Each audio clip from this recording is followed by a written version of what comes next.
Well, hello and welcome once again to the DCL podcast. I'm your host, Steve Creasy, inviting you to sit back, relax, and we'll be on our way shortly.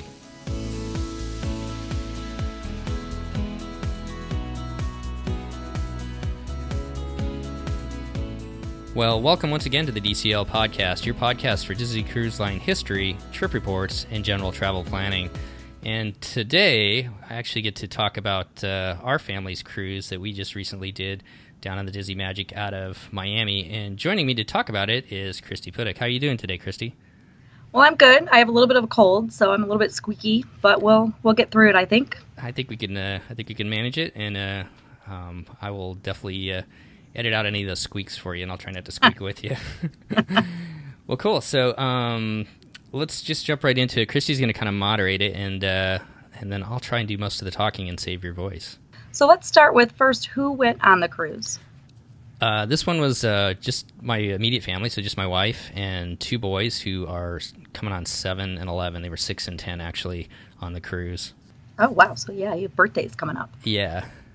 What ports did you stop at? So this was on the Disney Magic. It was a 5-day Western Caribbean. It left out of Miami on a Sunday. The next day was a sea day. Then we went to Grand Cayman, which, and this was all new to all of us. I've actually flown into some of the islands in the Caribbean when I was back in the Air Force, but I've never actually spent really a lot of time anywhere other than just stopping and getting gas in the Caribbean. So it was kind of cool to just be down there and see kind of this whole vibe of cruising that most people get to do in the Caribbean. But we went to Sea Day, and then we went to Grand Cayman, had another Sea Day, and finally got to go to what our whole family was really excited about going to, was Castaway Cay for the first time, and then back to Miami. We look forward to your thoughts on that. So why'd you pick this cruise? You know what it comes down to is just timing and money. So when we looked at it, our kids actually have a pretty early spring break, which is at the end of March compared to some of the other schools out there. The best cruise that kind of fit that time frame was this one out of Miami for 5 days. We tried to look at something out of Port Canaveral, but it just, like, the timing didn't work out, and then the price also. We could go 5 days on the Magic for what it was going to cost 3 days on, I can't remember if it was the Dream or Fantasy. So, so we took the 5 days instead. And you previously been on the Magic? Yeah, we did the Magic in Norway, and matter of fact, that's the only ships that we've been on is the Classic. We did the Wonder to Alaska, and then we've been on the Magic now twice, once to Norway, and then this time down in the Caribbean. So my kids are about to kill me, but they're dying to go on the bigger ships. But me personally, I guess I really love the size actually of the Magic and the Wonder. It is definitely easy to get around. Yeah, and we'd been on one other cruise too with Norwegian, and it was a ship in the Mediterranean. It was the exact same kind of size as the Magic. So I don't know, it just kind of feels comfortable to, I guess, my wife and I. But we definitely do want to get on one of the bigger ships here, hopefully sometime soon. Before they come out with the next ones. Yeah, exactly. Well, maybe that's our pricing point, is when they come out with the next ones, everybody will be going scrambling for those so we can fit into the yeah. Yeah, that'll actually work out probably in your favor. Anyways, yeah. So I'll just jump in real quick. We actually went to Walt Disney World and took the kids there for the first time for 3 days prior to the trip. So we flew into Orlando, and then we drove down to Miami from Orlando. So my wife is gonna join me, and we'll talk about our experience in Walt Disney World on a different podcast. Oh, perfect. So what was boarding like? What time did you arrive at the port? Do you recall? Yeah, so we picked the earliest boarding time, which was 11. And like I mentioned, I guess we drove down the night before and just stayed at, and I'll throw this out too, looking for a hotel in Miami, probably about, we booked our hotel probably 9 months out, which I know sounds crazy, but about 6 months out, when I was looking for hotels in Miami, you couldn't get anything around the port. We ended up staying by the airport, and there were hotel rooms around the airport, but like anything that was near downtown Miami or around the port, it was like somewhere between 3 and 6 months out. There was really limited availability, and it was really expensive. So we ended up staying at the airport. We drove down the night before, stayed at the airport, and we were going to do Uber, but we ended up just contracting. There was a bus that left at 10, so we just paid the money to jump on the bus that we stayed at a Hampton Inn, and we took that, and that got us to the port right about 10:45 or so. How was it taking the bus? Because so there's schools of thought there that you could take your own transportation so that you're not arriving at the same time, or take a bus so you don't have to figure out how to get there and you just arrive with a bunch of people and it's exciting. What do you think of that experience? I guess with it was just a contracted bus that this guy runs from different hotels that are kind of close by the airport. So it ended up being, I want to say it was like $45. So it definitely could have been cheaper. We could have saved money going on Uber. My wife was a little nervous because our youngest is 6, and so he's still in a booster seat, and so she was kind of nervous about putting him on like an SUV through Uber. So I guess I kind of hedged our bets, and it was like $45 on the bus. And the buses, we were the only Disney people going on the Magic. Most of the people were going on. It stopped at Carnival first, and then it dropped us off at Disney, and then it went on to I believe Royal Caribbean had a ship that was sailing. So we were the only ones getting off. And when we got off at 10:45, there was already people there, but it really wasn't crowded at all. Oh, great. Yeah, so we walked up. There was nobody in line to go through the metal detectors. There were definitely people. So if you haven't been to Miami, and this is our first time too, it's a pretty small boarding area. Probably the only thing that I guess might be a little bit different that I've heard people talk about is like Port Canaveral. There's more of a Disney feel to the whole port. They do their best that they can. We've been through Dover and Vancouver. They put up some, signage and whatnot to try and give you a little bit of a feel. So you're not going to have that necessarily, but it flowed really easily. We were checked in and had the kids signed up for the kids club stuff. We'd done all of that prior online, so it was really quick. And we were probably seated and hanging out right about 11, so it probably took us about 15 minutes all in all to get checked in. And it was kind of like... What time? Sorry, go ahead. I was just going to say, what time did boarding start? It started about 11:30 is when they did the first round, and we were the 5th, I guess, group to go through. So we were on board, hanging out, grabbed some food, probably by about 11:50. It was pretty quick. Yeah. And did you have them announce your name? Yes, we did.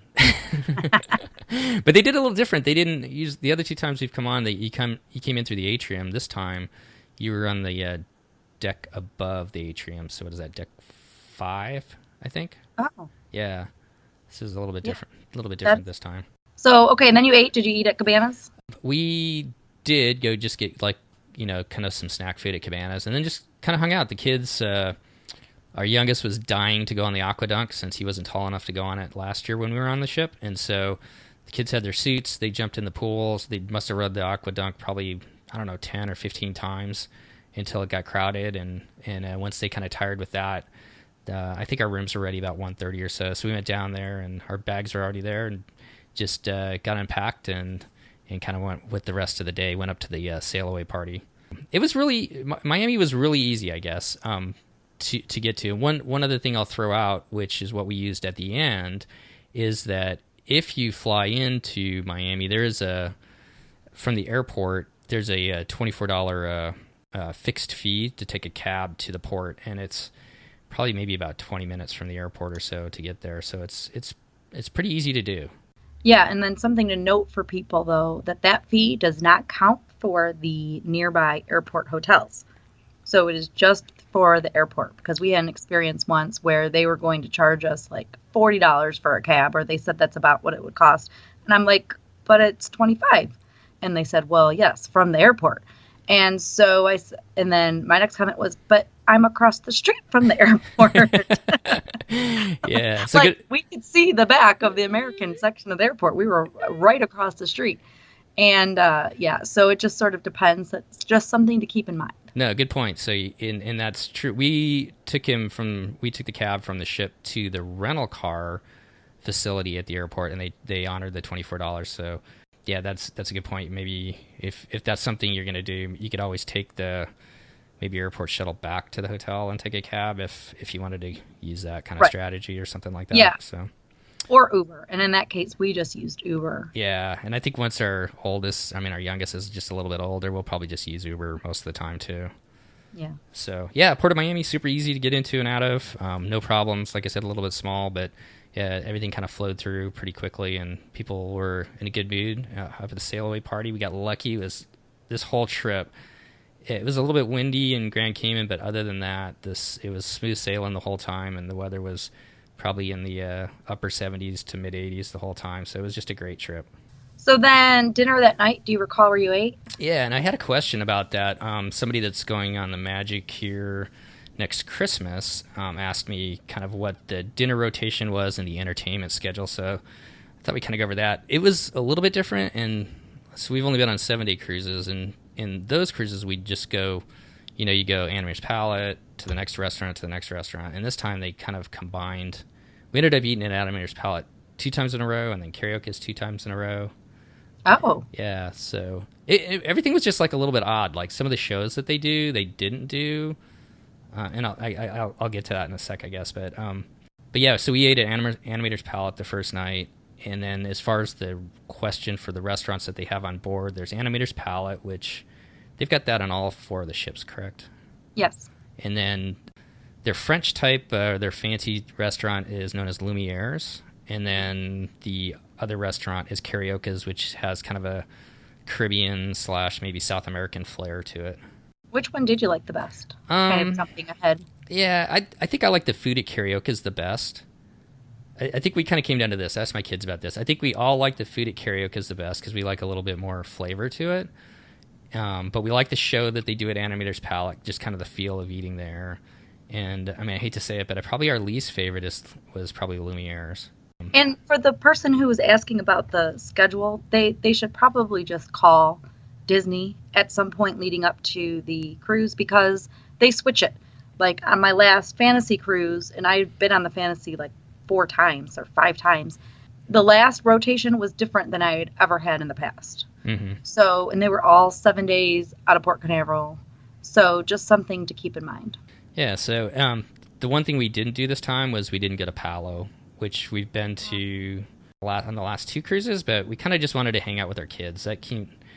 We've kind of figured out that that's kind of like our family time is eating dinner, and then afterwards the kids they've seen a couple of those shows, but once they've seen 1 or 2 of them, they don't really want to go back and see them again. So they actually enjoy just going and doing their own thing and playing in the clubs. So then my wife and I get our kind of free time then. So that seemed to kind of work best for us this cruise was just to. But I think on a longer cruise, we definitely go to Palo. But just since it was a 5-day, we just kind of hung out and did all the main dining rooms this time. But the food was really good. It was really good. I don't think we had anything bad that anybody was disappointed about. So I thought it was really good this time.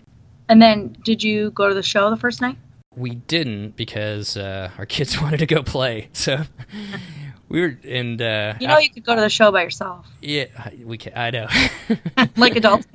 Yeah. I think we were just tired, and you know what we like doing is we actually went to Keys and had a drink there, which that was pretty amazing. We like the piano players, and it's just kind of a place where you can kind of relax.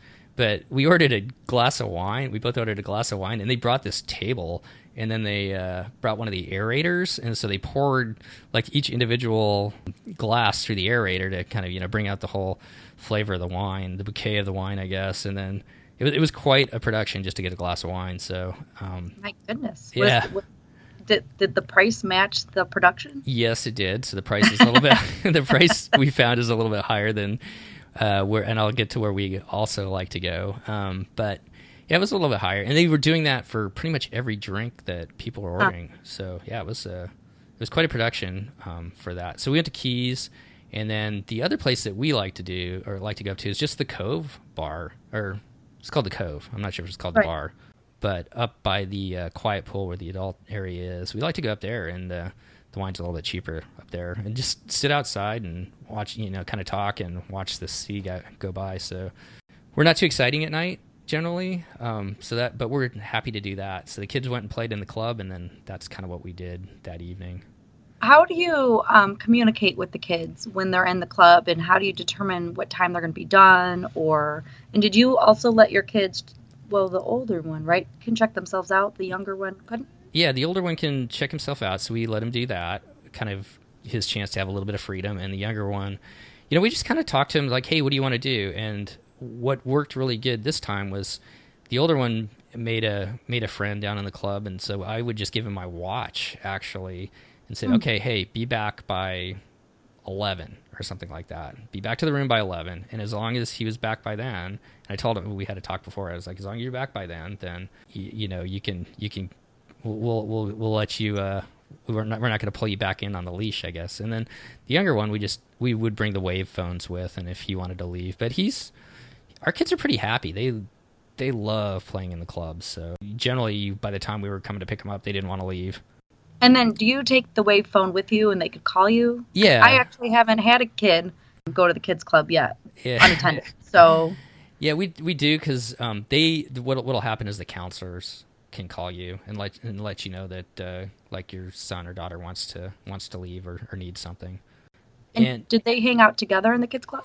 They did initially, but our older, and I got a good point on our older one too. Our older one made a friend, DJ, who was from Ohio, and so they ended up playing together. And our youngest one, both our kids are pretty easygoing as far as, just hanging out in groups and getting to know people. So our younger one was just happy he did the super sloppy science several times, the cooking thing. He went over to our kids, and what I found is the Oceaneers Club tends to be younger kids. And then as they get older, because it's a pretty broad range, it's 3 to 10. Right. Yeah, that's crazy. Yeah, so the older kids tend to hang in the lab just because that's where the Wii is. They've got Wii in the club too, but the older kids at least boys tend to hang out over there. So they got super sloppy science in the lab. They do. They've got a drawing table, which our kids did a lot of drawing this time too. They really like that. And then, that's great. Yeah, and then back to your original question, we just carried the wave phone with us, and he never even called us, so but we had it just in case.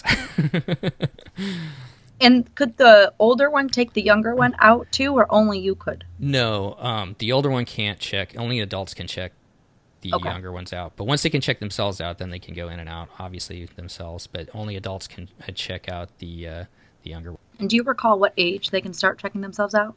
I want to say it's like 7 or 8.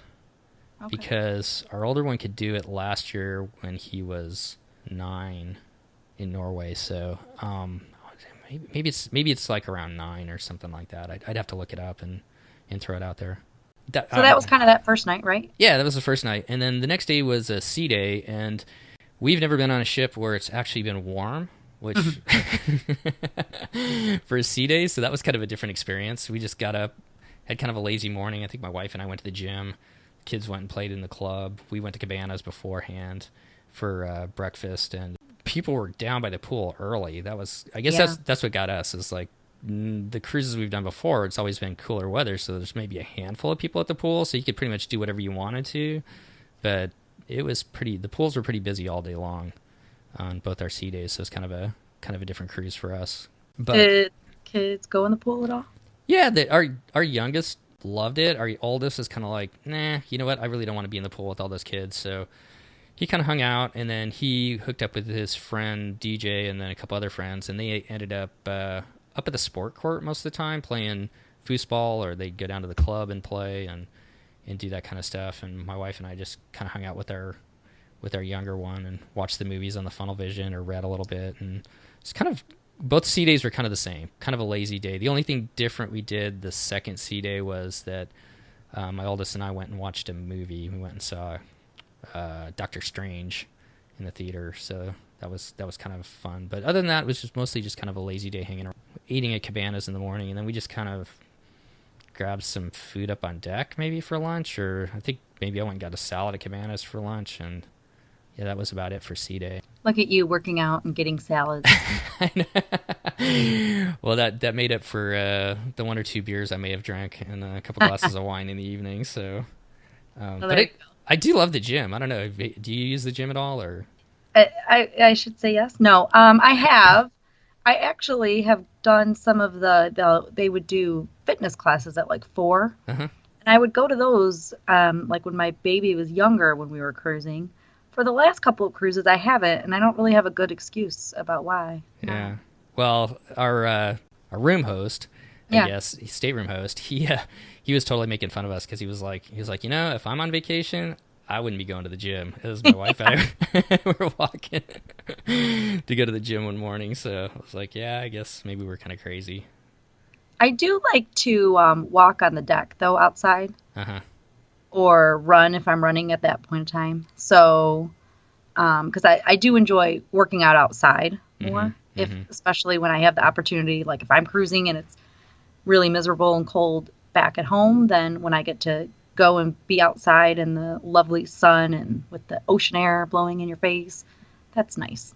Yeah, and the gym's neat because it's got those huge windows and you can look out, and you don't get that view.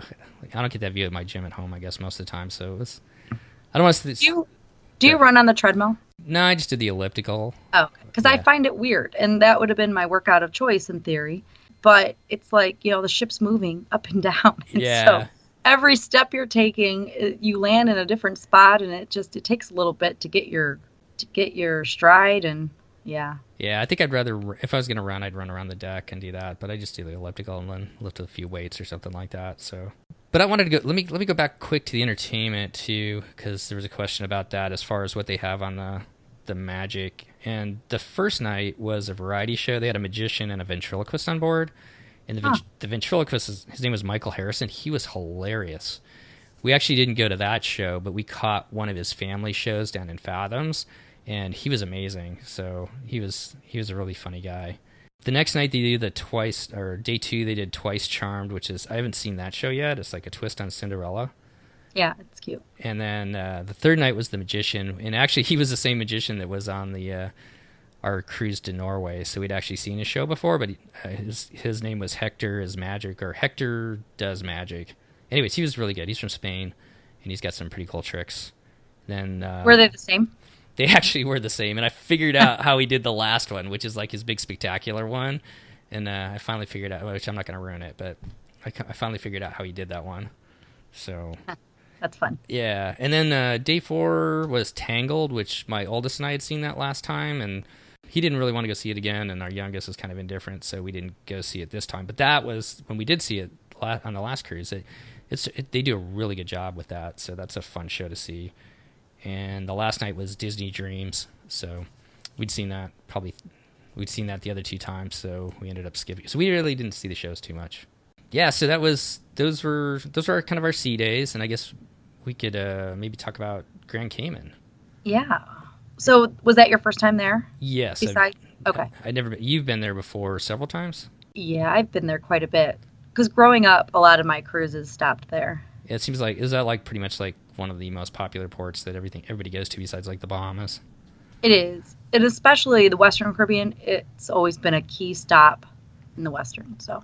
Okay. Well, so since we'd never been there before, one of the things that kind of intrigued us was to go swim with the stingrays and snorkel with them. So that's what we decided to do. So we got the whole experience of doing the tendering, and that worked out pretty good.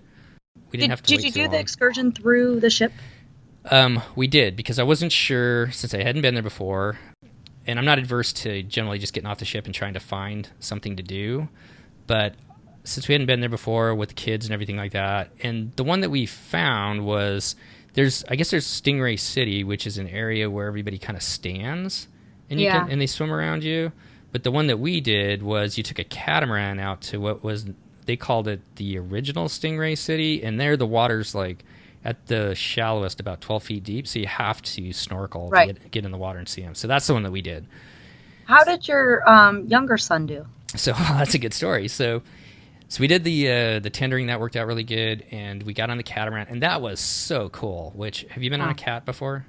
I have. Yeah, that was, my kids hadn't been on it before. I'd been on one a long time ago, but they get those nets up front. So we motored out to the area where we were going to snorkel, and there was quite a few families on board. There's probably about 10 or 12 kids of various ages, and then adults, and all the kids were up front hanging out in the just having a blast, good time. Did they have them wear life jackets? No, they didn't. Not well. I'm just curious. It's been a while for me since I've done them, and I'm waiting to do it all again now that my kid as he gets older. So yeah, I was just curious. Yeah, no life. They had life jackets available, obviously, and they handed them out before we left for when we were going to snorkel, but you didn't have to wear them as you're going out there. All right. So we got out there and cut the engines, and everybody got in the water. My oldest jumped in, and the youngest jumped in, and they were gone before I could even catch up with them. Oh, and by the time I got in the water, though, the youngest one is swimming at me like he's trying to eat me. He's trying to eat me. And I'm like, I'm like, no, they're totally friendly. Don't worry about it. But he was like past me and then back up onto the boat on these. And I'm like, all right, come on, Alex. His name's Alex. I was like, I'll go with you. So we go down there and I'm holding his hand, and then he kind of calmed down a little bit and we swam around for a little bit, but he's really skinny. So he can't stay in the water too long because he gets cold. But I started thinking about it, like those stingrays are pretty big and they're about the same size as he is almost. So I bet you, I mean, sometimes you kind of forget that you're an adult and you have to take it from a kid's perspective. I think that's why when I started looking at it, it's like, man, that's a pretty big, fish, I guess, compared to how big he is. So I could see where he was nervous, but then he got in and he was fine. And what was really cool was a couple of the people that worked on the ship, they got in and they would swim down, and maybe you've seen this before, but they would get in front of him and they'd literally kind of lift him up to the surface. And they'd just sit there flying sort of right in front. And so everybody got a chance to touch it and feel what it felt like. So that's awesome. So did the boys touch it? Yeah, the boys both touched it, had it. And one girl, there was a girl, she was probably about 10. She went down there and got one herself too and brought it up. She was a really good swimmer. But yeah, she brought one up too. So she was like sitting there. It was like so cool watching that. Yeah, that was about like... How old were your kids when they snorkeled for the first time? So we go to Hawaii quite a bit because my parents live over there, and so they've been in the water quite a bit in the ocean, so they're not quite as nervous about it. I want to say our youngest was 5 the first time he snorkeled. But you can start off early in a pool, you kind of get him used to it a little bit. So we did that. That was probably about 30 minutes, kind of swimming with the stingrays, and then we kind of hung out for another 15 or 20 minutes, and they took off a couple of the lines from the side of the cat, and it was probably about 6-7 feet to the water. And the kids just had a blast doing flips and diving back into the water. And they were just all the kids on board were just going round and round and round, doing flips and dives and splashing each other. So, oh, that's awesome. It was a really fun excursion. And then on the way back, instead of motoring, they got the sails out. So we sailed back, and the captain had all the kids come back, and they could sail the boat with him. And so, yeah, our kids got to sail the boat. And then there was the back part of the pontoon of the cat went all the way down to the water, kind of like in steps. So by the end, I think like most of the kids were back there with their feet just kind of hanging off. Wow. Yeah, so I would highly recommend that. I wish I had the name of the company. It was like Red Sails or something. So I'm sure you could do it outside of the ship if you didn't want to go through Disney. But not if you're there for Disney. I'm pretty sure with those, they use a tour company. If you wanted to do that activity with that company on the same day as the Disney ship is in the Caymans, then you have to go through Disney. I think you're probably right, because they had 2 boats, and ours was the only boat that they took out there that day. Yeah. I know this from scuba diving because I had tried to contact a couple of companies in different islands to do like private or non-ship scuba diving trips, and basically they were indicating, our contracts won't allow that. Mm-hmm. So just sign up with the ship. But it was super fun. The guides on the ship, the captain, everybody, they're young crew that kind of kept it light and happy, and the kids just had a blast doing it. So yeah, I would definitely recommend that excursion if that kind of fits what you're looking for. Yeah, it sounds like a great day. Yeah, so then we came back, wandered around the shops a little bit, found some food, and then. Do you recall how long it was actually, the whole thing? So it was pretty early. I mean, we were on one of the first tenders off at like 8:30 in the morning, and we were back downtown by 1, I would say. Okay. So did they give you guys drinks and snacks or anything? They had a bar available, but you had to pay for it. They did have beer and some mixed drinks, and they also had they did have lemonade and water for the kids, and they did put some snacks out, like some chips and things like that for afterwards. So yeah, that was Grand Cayman. I could see where if you've been there a bunch, I don't know how much history or that kind of stuff there is to see on the island, but if scuba diving or snorkeling or something like that is your kind of thing, or there were some people that went to a beach and had a beach day too. So yeah, they have pretty spectacular beaches. Do they? Yeah, it looked like it there was like the potential for that. So yeah, I would definitely go back. I would definitely go back to Grand Cayman. Yeah, The Firm. Remember that movie with Tom, what the heck's his last name? But he's the lawyer and... oh, yeah, Tom Cruise. Yeah. The Firm. Yeah. Yes. Yeah, And John that Grisham. was there. So yeah, Okay. now you remember you can't scuba dive within 24 hours. I think that was the first time I ever learned that from that Right. movie, and so yeah, Right. that was filmed there. Yeah, that's where everybody. That's where all the banks are too. Yes, people hide all the time. If only we could experience that firsthand. Exactly. Exactly. So anyway, so that was our day in Grand Cayman. We came back, had dinner that night at Karaoke's, and then the kids went and played, and we kind of no, I guess no, that was the night we went to the magic show. We went and saw Hector's Magic, and then the kids went and played for a couple hours after that, and my wife just kind of hung, and I just kind of hung out. I think we needed that. Like every cruise has its own kind of life, Yeah, and you've talked about this before, where you kind of get different things out of each cruise, and I think this was one of those ones where we needed to go kind of have a fun day, but in the evening it was just nice to kind of chill out and not really do much. yeah. I don't know how the people do it that just go for 16 hours a day. Yeah. Go. I will throw the two other things that we did do. My son and I like doing is we went to the animators drawing classes that they had during the sea days. Have you ever done that? I haven't, but I have seen pictures that other kids have walked around having. That was actually I don't know. I get a kick out of that. My oldest likes to draw. Yeah. The gal that she did it in Norway, and then she also did it on this one too. Was the same person from Disney that did it, and she just has a fun way about her, and she makes it kind of a fun experience. It's just like 30 minutes, and we drew Goofy and Mickey, and I drew I think a bear, and I'm not sure what Goofy looked like, but Mickey looked more like a bear. But we did do that, and then we also did the how much do you know your family? Huh. Tell me about that. Okay, so that's you show up. That was in Fathoms, and they kind of go around and they got four different families or four different sets, so a kid and an adult, and then it's kind of like what's that game show where I don't remember. Anyways, they'll ask a question, and then they start off with the adult would have to write down their answer on a board, and then Like the newlywed game. But yeah, except for it's about your family, and then the kids first had to answer what their mom or dad was going to put on, and it was hilarious. I mean, they picked some pretty good. They did a good job picking the kids that they picked along with the adults, and yeah, it was pretty funny. So so it's kind of like the newlywed game.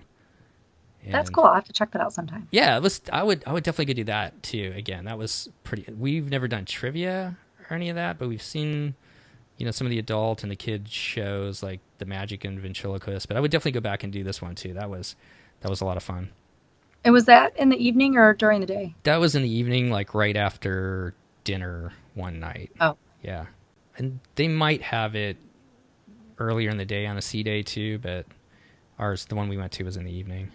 Yeah, that was pretty fun. I would definitely go back and do that again. But the kids are hilarious. They they definitely there's no holds bar in what some of the answers that they thought their parents would have. So yeah. And I wanted to throw one thing out about the kids club too. Yeah. So our youngest loves the lab. We kind of talked about like the difference, I think kind of maybe age wise as far as it goes. But our oldest, so he's 10, and the next age group up is the Edge, which is 11 to 14. And what you can do is if your son or daughter is old enough, you can go. So our oldest was 10 and he turns 11 in June. So he was kind of, in all honesty, kind of old for the lab, for the group of kids that were there. And I should have done this the first night. I heard this on a different podcast I listened to. And I'll throw it out what the recommendation for the other podcast is that if you're going to go to the older clubs, what they recommended was, and this is from one of their daughters, was that you show up the first night that the club's open. So the first night of the cruise, you want to go at least to the icebreakers because the kids tend to, and I kind of saw this as I was watching this on the ship, the kids tend to form groups that first night. They click up. And it's hard to break into those, I think, a little bit unless you got the right personality. And I was going to do that with our oldest, and we didn't do it. And by day 3, he was kind of like, I want to go check out the Edge. So we went up there, we signed him up because he wanted to play. They had Soccer in the Sand and Castaway Cay for the Edge kids. He's a soccer player. So we went up there and signed him up, and he checked it out, and so you have to sign a waiver, I guess is what I'm getting, is if your son or daughter's younger than 10, you can sign a waiver for them to go hang out there. And he hung out there for about an hour or so, but he came back and was like, so did you have fun? And he's like, yeah, it was cool. And I was like, so what do you think? He's like, yeah, they're kind of in groups already. And he's definitely the kind that would have joined a group if he would have been there that first night. but I think it was hard to break into. So the next cruise, he'll definitely be up there, and I'm sure he'll have fun. But if anybody's kind of on that bubble, it's a tough age to be, I guess, because the lab tends to run, I don't know, 7, 8, 9-year-olds, maybe 6 to 9-year-olds. It seems like, and so you can get that, be the oldest one in there, and they're looking for somebody that's a little bit more similar to him, I think. For sure. Yeah, so that's good advice. Yeah, it might be one tip, is if you think your son or daughter is ready to move up to that next one, then you can do that if you sign a waiver for it. And I have heard as well on numerous occasions that definitely sending them the first night if they are going to be in the teen and tween club, because that's also because those clubs' activities aren't as scheduled, and that first night they will kind of come up with what they're going to do as well. Okay. Kind of what people are interested in doing. Right. Like, what does that group of kids want to do for the week? So. Yeah. But the counselors we talked to up there were super cool, and we definitely saw, because I was just kind of keeping an eye on it as we were hanging out our sea days and whatnot. So we definitely saw the Edge kids kind of run around doing scavenger hunts, and they broke them into 2 different teams. I think like one was heroes and villains. So there's a heroes team and a villain team, and they were running around doing all, and they looked like they're having a great time. So I know he'll fit in when we go on our next one. Yeah, so then on to Castaway Cay, I think. So first time, and now I know why everybody's so excited about Castaway Cay and why you are doing a double dip in June. It's a pretty perfect island, isn't it? It was amazing, like how clean it is, all the things that there are to do on it, and yeah, my wife and I were talking as we were walking back. It's like, man, we need like 2 more days here to do all the stuff that you can do on it. So yeah, for real. Yeah, I could spend a week there for sure. So we got up and we signed up for the 5K, my oldest and I. So we signed up right away on the ship, and by the time... Now, your wife is a big runner too. Why didn't she sign up? Well, because the youngest couldn't run. Oh, okay. You have to be 10 is the youngest you can be. So somebody had to stay with him, and too much information, but she kind of hurt her knee just recently, so she really didn't she didn't really want to run on it right now. So our oldest and I signed up, and there was plenty of slots that morning too. So maybe on the smaller ships it's a little bit easier to do as far as signing up for it and being able to make sure you get a slot. But yeah, we signed up right away when we first got on, and as you've talked about before, the runners go off first at 8:30. It seemed like there were some people already out there. Did they let concierge go out before then? Or? No, nope. Runners are still supposed to be first. So. Okay. Because there was definitely people on the island by the time we were walking out there, but maybe I don't know. Maybe the only thing I could think of is if the runners were behind. That could be. So they may have let everybody else go if the people setting up the runner group or whatever were behind schedule. Yeah, maybe they let a few, because as we were leaving, we met at 8:30. We probably didn't start walking off till 8:45, 8:50. There was definitely tons of people like kind of jockeying to try and get off the ship or waiting until the runners got off. So as you said before, if you're running in it, you can bring your family. Yep. So that's a good way if you want your whole family to get off early. They can go and maybe find a place on the beach while you go and run. So that's maybe one strategy of getting off the ship early. But in all honesty, as far as the magic went, my wife, we got off, we ran, and we met up with my wife probably about 10. It was when she and our youngest finally got up, got moving, got some, and there was plenty of places on the family beach and plenty of places down by Pelican Plunge to get. I mean, I think the hammocks were taken, but there were still plenty of good places to go. So it wasn't like you were gonna miss out, I don't think, on anything. And maybe that's just the difference of being on a smaller ship between the the magic of the wonder versus the dream and the fantasy. And that is for sure a big difference, is the number of people. But even still, there are so many covered chairs and so many chairs that really, even if you were on one of the bigger ships and the newer ships, you could still find a spot even a little bit later in the morning. Okay, so it's still not a factor really too much. I mean, people have preferences, right? So right. If you want to be in the first row, or if you want a very particular chair, but if you're kind of good with what's there, you're not going to end up with just horrible junk, so to speak, but you would still have options. anyways, so we What did would you think of the 5K? It was cool. I don't know if I do it every Kind time. of boring, right? Yeah, yeah. You do that loop twice, and you go down like you said before. You go up and down the runway, but doing it with my son, that was fun. You get the cool little medal afterwards. I don't know if I'd do it every time, but it was definitely fun to do it at least once. So if you're a runner, I'd say do it. I would definitely say do it. Yeah, I agree. So we did that. We met up with my wife and the youngest, and then we just kind of hung out on the family beach. The kids like that rope where you can swim out to the kind of like the ropes thing where you can hang on. They're like monkey bars. So they were, they're kind of challenging themselves doing that. So they did that. Then we went to Cookies for lunch, and after running and being in the salt water and everything like that, I thought it was awesome. The hamburgers, I was hungry at that point, so so we did that for lunch, and then we went over to Pelican Plunge afterwards, and that was a lot of fun too, going down those slides. Oh yeah, so you went down them too? Yeah, and I just about lost my sunglasses because you go down there's an open slide, and then there's a slide that's in a tunnel, and the slide that's in the tunnel is a lot faster and not as long, and I was thinking it was going to be just as long as the open slide because I did the open slide first, and man, you come shooting out, and yeah, it was cool.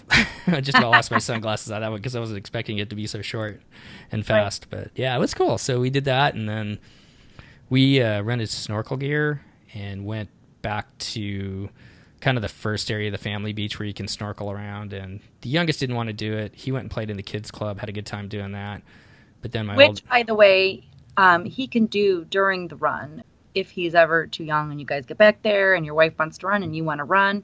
They do open the kids club and the runners can drop off the kids. Yeah, good point. There was several people that did that. They dropped their kids off. They played while they went and ran, and then they came back and picked them up.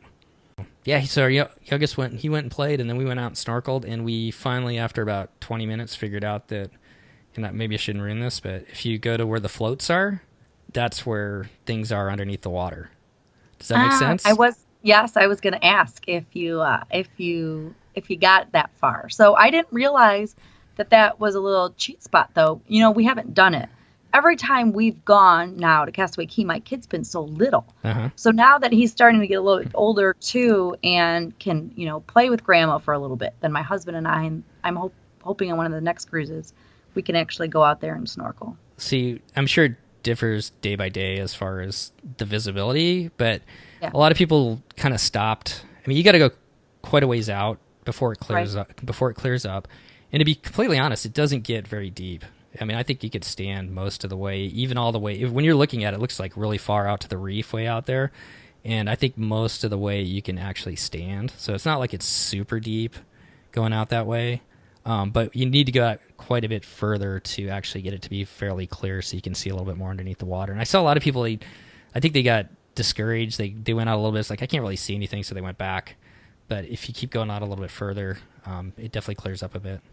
That's a good tip. Yeah, and then, like I said, if you look above the water and you can see the floats, they're orange ones and white ones. If you swim to those, there's generally something underneath it. So we found Minnie, we found Mickey, we found a submarine wreck, and a couple other different things.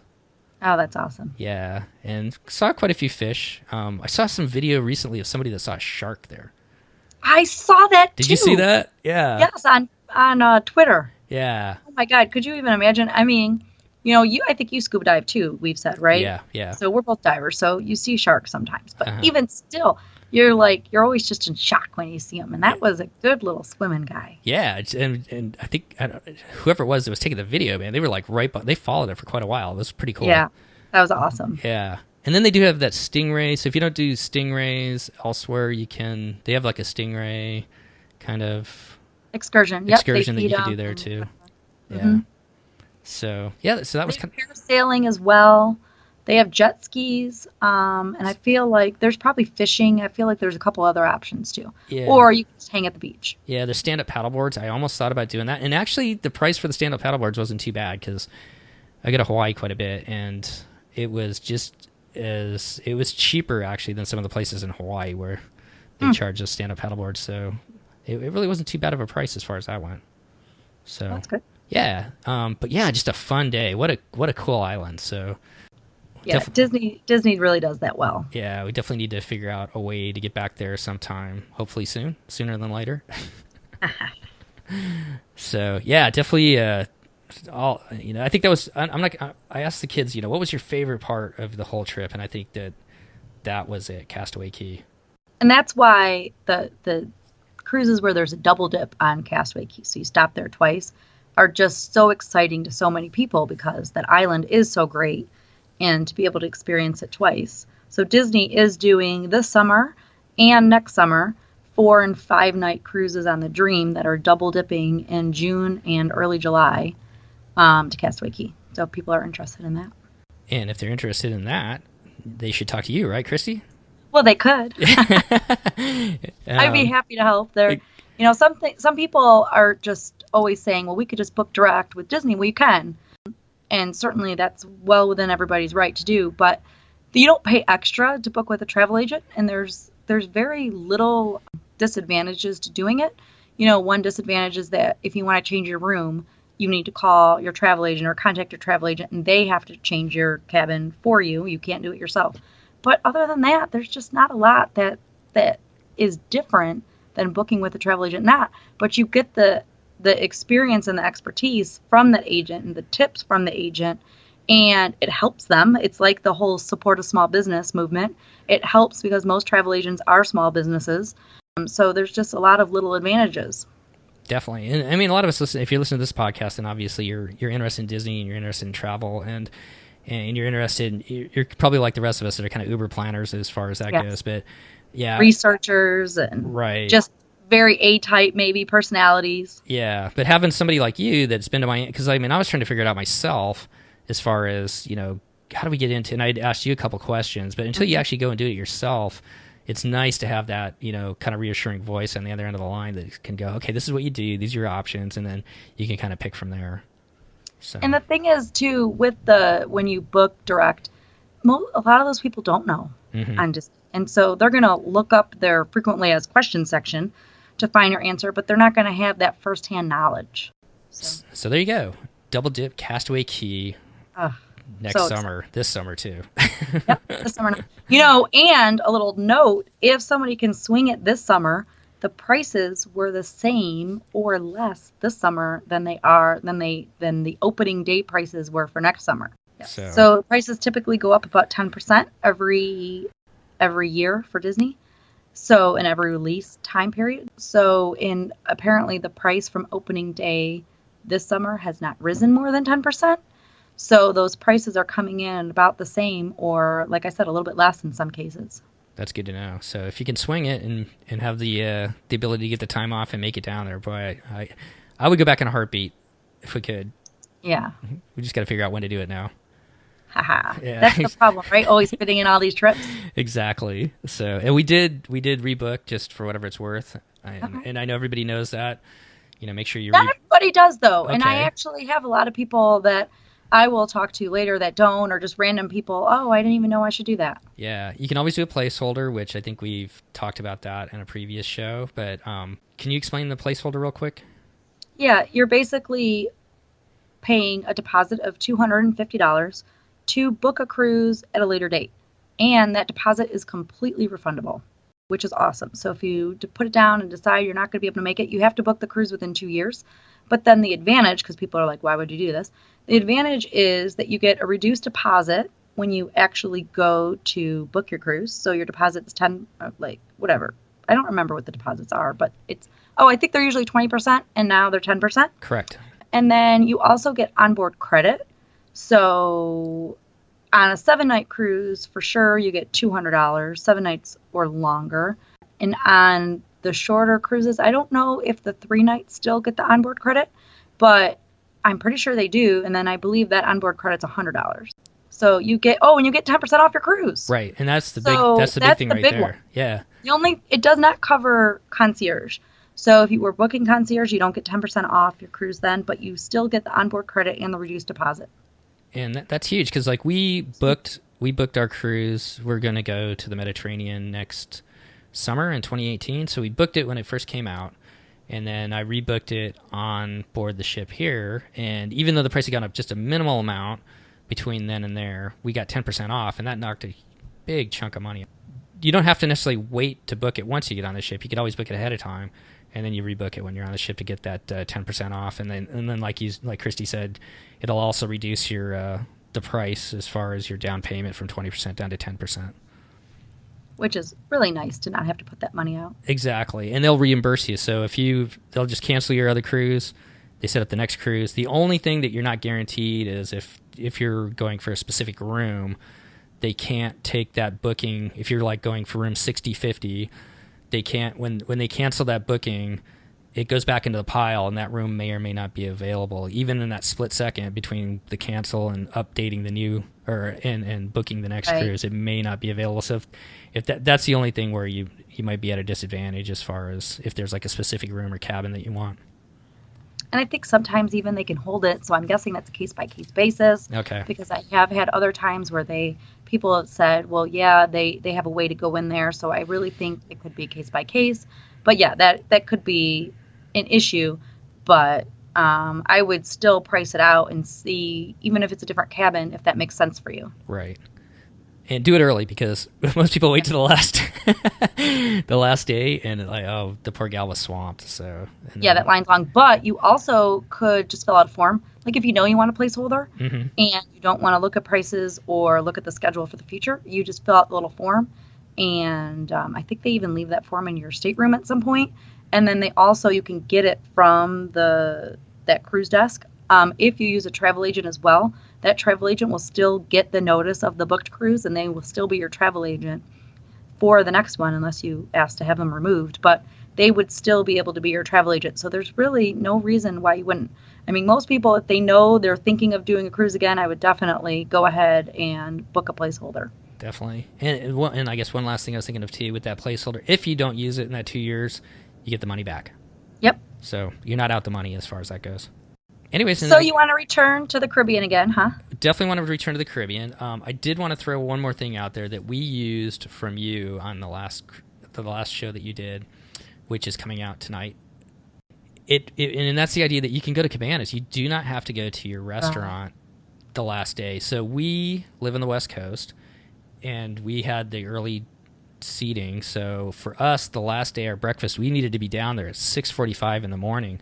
Well, our flight back to the West Coast wasn't until 5 that night, and we weren't going to get home until 10. So you're talking about 1 o'clock in the morning. So getting up at 5 something in the morning to go to breakfast, and then being up all day, and then not getting home until 1:30 in the morning our time, we didn't want to do that. Yeah, that's insane. Yeah, so we did what you recommended was we let our server know the night before, hey, we're not going to be here in the morning. It was great. We had great servers. They were amazing. So that was it's kind of sad not to go there that last day, but you don't have to. So we said goodbye to him the night before, and then we slept in a little bit, and we went to Cabanas, got down there about 8:15 or so, and it was so you had 15 minutes to grab your food. Exactly. But it wasn't really, it was busy, but it was easy to find a table. It was easy to get the food, and we just kind of hung out for about 45 minutes or so, ate our stuff, and then walked right off the ship. And that was really easy too. We walked right off. Our bags were right there. I think we waited max of maybe 5 minutes for customs. Wow. And then walked right out the door, jumped in. What we just did, I guess, when we talked at the beginning was we were renting a car out of the Miami airport, and there was cabs right there. So we just elected to jump in the cab, and by the time we were walking off the ship, we're in our rental car, it was maybe max of 30 minutes. Excellent. Yeah. So do you recall, was there a global entry line? They don't have global entry yet there. So in Miami, but for Carnival, they had a global entry line. Okay. But so I was wondering, because Disney has never had it, and I didn't know if it's a Disney decision or if it was the port. Well, we know the Port of Miami has a global entry line, so if there wasn't one, then did you ask by chance, or did you just not see it? Or I didn't ask, but knowing what I know about the ports and the way they operate as far as the airports go, yeah, I mean, the Port of Miami is huge. There was probably 7 or 8 ships. Each one of those, each one of those like buildings has a customs line in it. Yep. And my guess is it's probably coming. It just hasn't reached that building yet, the one that Disney happens to be using yet. Okay. That's I'd be curious. People have to report back when and if they see it, because I'll be curious going forward when and if they it's new. Cruise lines have just been getting it in the last, I think, 5 months or something at the most. So it's at least newer. So yeah, I'm curious when other people see it, if they see it in the future. Yeah, I mean, for us, it wasn't a factor because the lines really weren't that long by the time we Right. left. Maybe everybody left early, so the lines were longer then. But by the time we got down there at 9, it was, and we weren't in a rush, so it was pretty easy. But my guess is it's probably just because the port hasn't put the machines in there yet. So Well, so in Miami on the Vista, they didn't have the machines, but they had a line. okay, So, and if you had the global entry and everybody in your party had it, you could get in that line. And Okay. it was like, and you literally cut in front of everybody. yeah. It was, I kind of felt a little bad, but they were like, yep, come this way. And they just cut you in front of everybody. So who knows? Yeah, I do know there's another one, which I talked about in an earlier show, called Mobile Passport, and that is an app that is free that you can download where Global Entry costs you money, and it's good for 5 Right. years. Mobile Passport's free. It's an app. You just go to the App Store, download it, and they have that at Port Everglades. I'm not sure if that's at all of the terminals in Port Everglades or if there's more than one terminal. I've never been there, so I'm not sure, but that's also something you can use at a lot of airports now too, Mobile Passport, if you want a faster way through, and it's free. Excellent. I'm always looking for efficiency, ways Yeah. to be efficient. Definitely. What did you do at the airport all day? Well, so that's a whole different.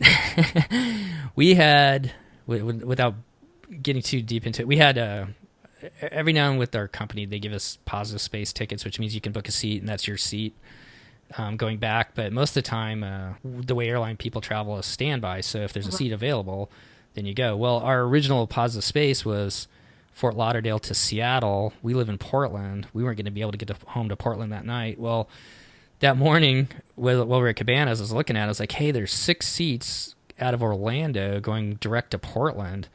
So we rolled the dice, changed our rental car to Orlando, drove up to Orlando and got lucky and got on a nonstop flight back to Portland. So we were home at 6:45 rather than spending another night in a hotel up in Seattle and coming home. So, Oh, that's awesome. but so that's a good question though. Disney canceled all of their port excursions out of Miami as well, and it wasn't due to them; it's due to TSA. And let me not blame it on TSA, but to Homeland Security. They did not want Disney having. When I talked to the port excursion people, from what they told me, they did not want Disney having these bags of people's bags and being responsible for them on port property while you went out and did your excursion. So one of the options, like in Vancouver. Right. Miami. No, and they've always had them. We have to look into this Yeah. because you could go, a lot of people would go to the Everglades that last day. Right, which is kind of through the cruise ships. Which is what we were thinking about doing, because we're like, what are we going to do with our kids Right. We're not going to go sit at the airport for 8 hours or whatever. So we're trying to come up with something to do. So it's like, I saw that port excursion. I was like, hey, let's do this. We can do this for the day. They hold our bags, and then they actually even get us to Fort Lauderdale Airport, which was where we were originally going to go out of. And when I talked to them, they're like, nope, due to Homeland Security concerns now, they canceled all of that out of Miami. Now, I'm not sure if that's true in Port Canaveral or anyplace else, but it was definitely on our cruise that they didn't. Wow. They were not, and it all had to do with the fact that they didn't want those bags sitting in a room, and That's a game changer for people. Yeah. So that might be something to look into for your clients and Sure. For anybody else that's traveling anytime soon. But yeah, we definitely want to go back to the Caribbean. Cannot wait. Now, Caribbean versus other destinations. So you booked another Europe cruise for next summer, and you're going to Europe this summer, right? Yes. Okay. So are you still like Team Europe or? I think it kind of goes back to like, what is your vacation about? And to me, I guess as far as the Caribbean goes, it seems like that's like when we go to Hawaii. That's kind of like that warm weather beach vacation, kind of kick back, relax. That's what you want your vacation to be. Versus Europe, that's really more about running around and seeing Europe. where you're going. Yeah. I think in my mind. So for us, I want to do both, because there's times where we want to go see things, and boy, traveling with kids and on a cruise ship is so much easier than trying to find a hotel every night and everything else. So and packing up and all that. yeah, so that's an easy way to go and see some pretty major cities like through Europe. But we also want to do that beach vacation too, which is my wife and I were laughing because we were that first night we went to the Keys, then we went up to the Cove, and we're sitting there talking to actually one of the guys that works up there, and he'd been in Norway, so we made friends with him. And he's like, you guys can go sit outside. And we're like, we didn't even think about it because, like, on our other cruises, it was too cold to sit outside at night. But right. Yeah, we went out there. It was like, oh my gosh, we're like under the stars. It's like nice and warm. So I guess I'm both. Depends on what you're. But we definitely want to go back to the Caribbean. So that was our 5-day excursion on the Magic. The ship also was completely full, and just as another thing, and it really wasn't that bad as far as the crowds go on it. I think it's a pretty good ship as far as being dispersed for the most part, except for the pool sometimes during the sea days. But that was it. Yeah, it was a fun trip, and we can't wait to go back. Oh, well, it was a fun story. Yeah. Gets you excited about Disney Cruise Line stuff again for sure. It does. So we are going to come back hopefully in maybe a week or so, Christy, and maybe talk differences between Disney Cruise Line versus Carnival. Okay. See if we can get that on the schedule. Maybe my voice will be normal. You did awesome. And you've got some pretty exciting trips coming up too, right? Yeah, I have a couple little weekends at Disney that I'm so excited about. So 3 weeks away is the first one, so not sure when this is going to go live, but 3 weeks from today. And then my husband and I are going to go actually and do another weekend at Disney to do the Pandora preview. So I'm pretty excited about that. So before we end this here, like we talked about before, Chrissy put some amazing pictures up on her trips. So if you follow her along in social media, either on Twitter or Facebook or whatnot, you'll be able to probably see some of those clips before we even get it out as far as the show goes. So why don't you throw it out there once again, and I'll put it in the show notes where people can follow you when you're on the road, Christy. Yeah, I have a website, packyourpixiedust.com, which is a blog, and I'm not always the best at writing, but we do publish some stuff, and we're trying to get more published, so we have that. And then on Facebook and Instagram, you can find me at Pack Your Pixie Dust as well. And on Twitter, I'm at PackYR Pixie Dust.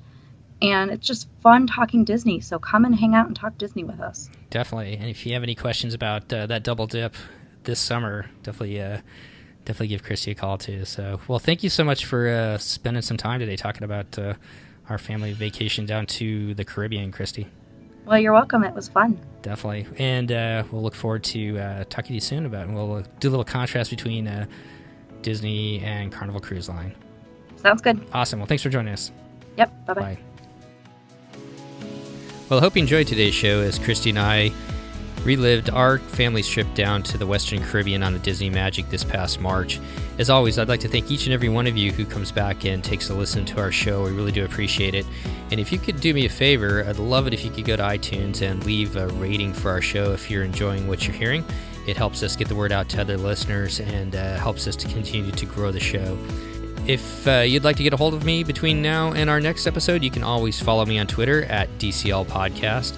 And also on Facebook, although I apologize I haven't been as active on Facebook lately, but you can always get a hold of me on Facebook. Once again, Facebook at DCL Podcast as well.